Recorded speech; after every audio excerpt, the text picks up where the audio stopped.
An experienced climber named Becky, her husband, and her best friend Hunter are scaling a sheer rock face when sudden tragedy strikes. In a vicious split second, her husband loses his grip and plummets into the abyss.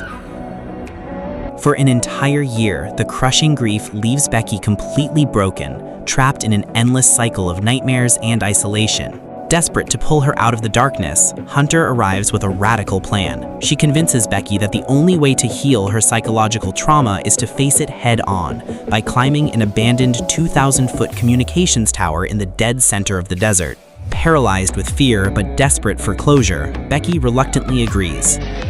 When they arrive at the desolate site, they begin scaling the incredibly thin exterior ladder of a structure rising twice as high as the Eiffel Tower. With every foot they climb, the old metal shakes violently under their weight, and corroded bolts pop straight out of the frame, tumbling into the void. Ignoring these lethal warning signs, they push past the panic and finally reach a tiny metal platform at the absolute peak, celebrating their survival above the clouds. But the celebration is cut short by a structural disaster.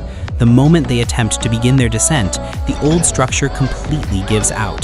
The old ladder shears off the tower, crashing thousands of feet to the desert floor. In a heartbeat, they are completely stranded on a metal plate no wider than a pizza box, with no ladder, no rope, and absolutely zero communication signals.